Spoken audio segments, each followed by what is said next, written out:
مسجد میں تھا تو وہ آزاد تھیں، قبر میں چلا گیا جسم مبارک تب بھی وہ آزاد ہے نا، اور اس وقت بھی عرش مولا میں نمازیں پڑھتی تھیں اور اب بھی پڑھتی ہیں اور قیامت تک پڑھتی رہیں گے۔ تو ثواب کس کو ملے گا؟ جس کی ہے۔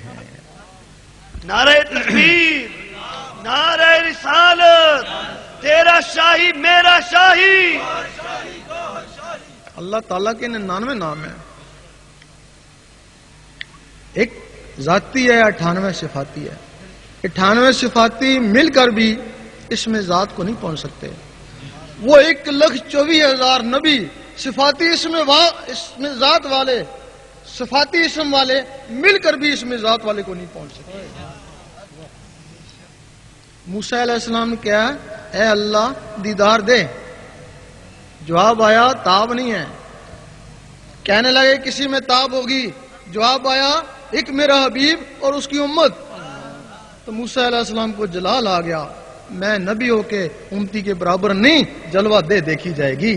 جلوہ پڑا، موسیٰ علیہ السلام بے ہوش ہو گئے، کیونکہ موسیٰ علیہ السلام یا رحمانوں کا صفاتی اسم کا ذکر کرتے تھے، اور ان کے جسم میں جو نور آیا وہ بھی صفاتی نور آیا۔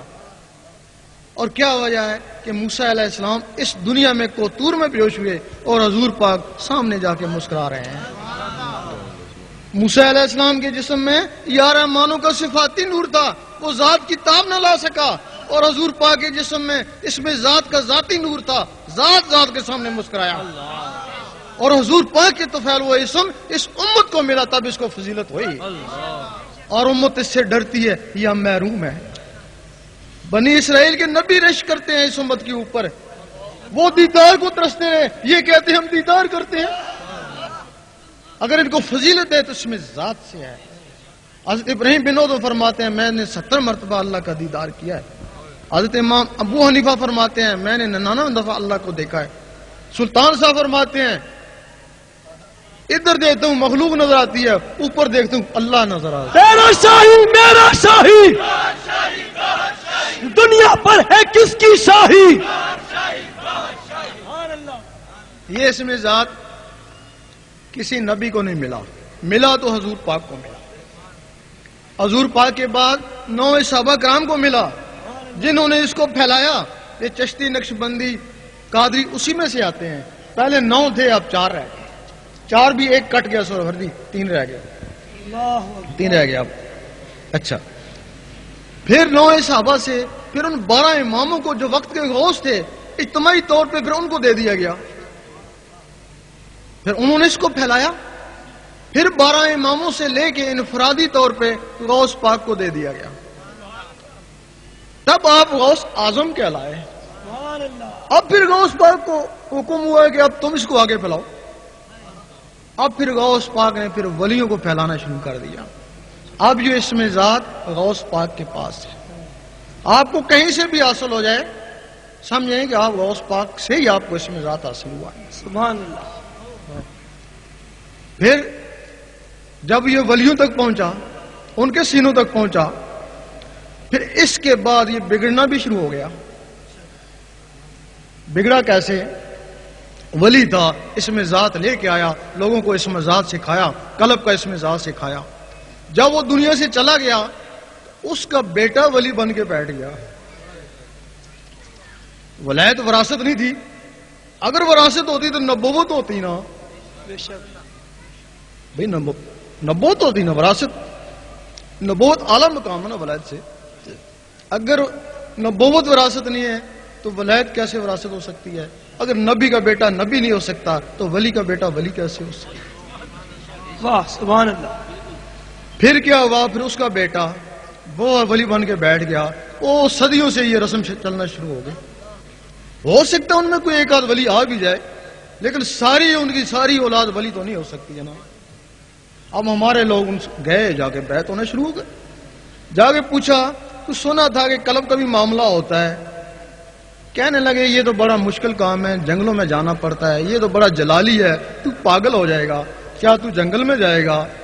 بہتر ہے کہ تو وہ شجرہ شریف پڑھ لیا کر، اللہ، ہاں بس اسی سے رب تجھ پہ راضی ہو جائے گا۔ وہ بیچارہ ساری عمر شجرہ شریف پڑھتا رہا، شجرہ شریف سے صرف صرف شناخت ہوئی نا کہ اس ولی کی کس سے نسبت ہے، اور تو اس میں کچھ نہیں ہے نا، واہ واہ واہ صرف شناخت ہی نا. سبحان اللہ. وہ شجرہ شریف پڑھتا رہا، آخر میں اس نے بھی گھر میں وہ رکھ دیا ایک طرف. پھر آگے ہمارے عامل تھے، انہوں نے دیکھا یہ خالی پیلی گدی نشین سے زیادہ نشین، اگر یہ بیعت کر سکتے ہیں تو ہم بیعت نہیں کر سکتے. وہ ہمارے تعویذ لکھنے والے، انہوں نے بیعت کرنا شروع کر دی. جب بیعت کرنا شروع کر دی تو مریدوں نے کہا بھئی اب قلب کا سلسلہ، انہوں نے کہا بس یہ ہے کہ خلق خدا کو راضی رکھو، ان کو فیض پہنچاؤ اور یہ تعویذ لکھ کے ان کو دو، بس اسی میں اللہ مل جائے گا. وہ بھی تعویذ لکھنا شروع ہو گئے. خیال اب ادھر چلا گیا نا تعویذوں کی طرف، ان کا خیال شجرے کی طرف چلا گیا نا، وہ اللہ کو بھول ہی گئے نا.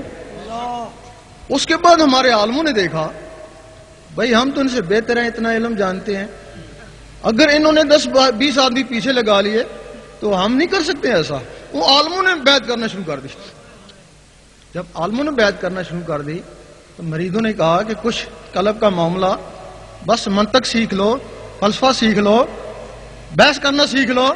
پھر کیا ہوا کہ نیم حکیم خطرہ جام، نیم ملا خطرہ ایمان. تیرا شاہی میرا شاہی،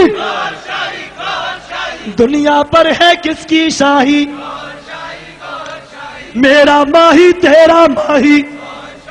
پھر وہ جو ان کے مرید تھے وہ بحث مباحثے میں لگ گئے، ہر جگہ بحث مباحثہ شروع ہو گیا. پھر ہمارے مفتیوں نے دیکھا یہ تو ہمارے شاگرد تھے عالم، ان کے اتنے مرید ہو گئے تو ہم کیوں پیچھے رہ جائیں. ان کے ہم بھی بیعت کرتے ہیں جی، آ جاؤ. اور بیعت شروع ہو گئی.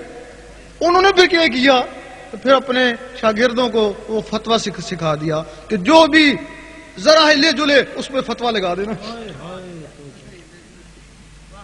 ہمارے بغیر جو بھی ہلے جلے اس پہ فتویٰ لگا دینا، اور تم اس کا ثبوت ہم تمہیں دیتے ہیں.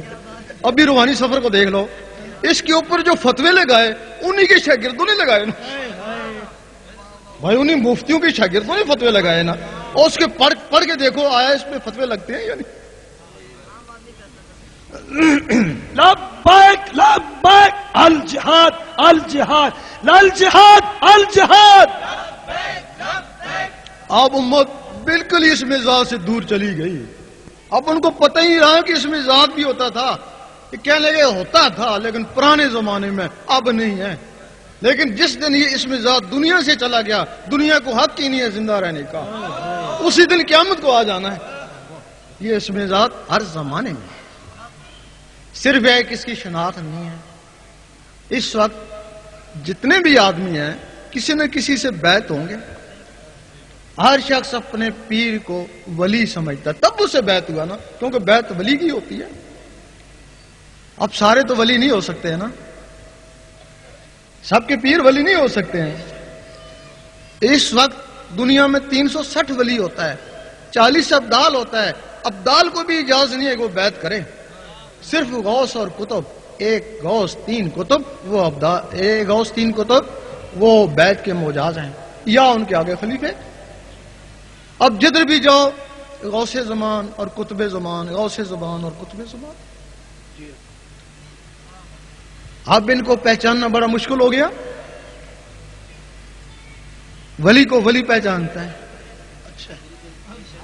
ولی کو ولی پہچانتا ہے، چور کو چور پہچانتا ہے.